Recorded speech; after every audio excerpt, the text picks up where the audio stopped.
দুর্ঘটনার কবলে তৃণমূল ছাত্র পরিষদের কর্মী সমর্থকদের ধর্মতলাগামী বাস গলসি 1 নম্বর ব্লক থেকে এসবিএসটিসি বাসে করে 55 জন কলকাতা যাচ্ছিল।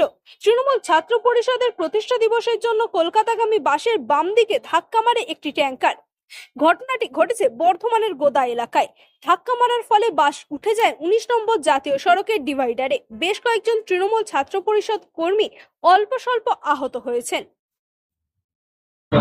আজকে 28শে আগস্ট তৃণমূল ছাত্র প্রতিষ্ঠিত দিবস। কলকাতায় আমরা মিটিংয়ের উদ্দেশ্যে আমরা রওনা দিয়েছিলাম গলসি 1 নম্বর ব্লক থেকে।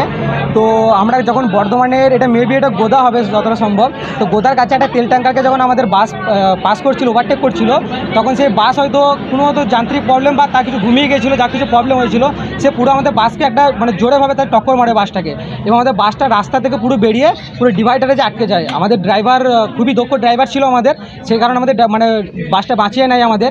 সে ডিভাইডার যেটা ছিল ডিভাইডারে বাসটাকে আটকে দেয় বাসটাকে ওখানে, এবং আমাদের কারো কিছু ক্ষতি এখনও পর্যন্ত হয়নি। আমাদের সবাই ঠিক আছি। আমাদের যে পুরনো যে বাসটা ছিল সেই বাসটা আমাদের ভালোভাবে ক্ষতি হয়েছে। তো আমাদের যে নেতা ছিল সেই নেতা আমাদেরকে অন্য বাস ব্যবস্থা করে দিয়েছে। আমরা আজকে ছাত্র পরিষদ প্রতিষ্ঠিত উপলক্ষে কলকাতা মিটিংয়ে যাচ্ছিলাম আমরা 28শে আগস্ট, যেটা আমাদের ছিল। আমরা গলসি 1 নম্বর ব্লক ও গলসি মহাবিদ্যালয় তৃণমূল ছাত্র পরিষদ থেকে আমরা আসছি।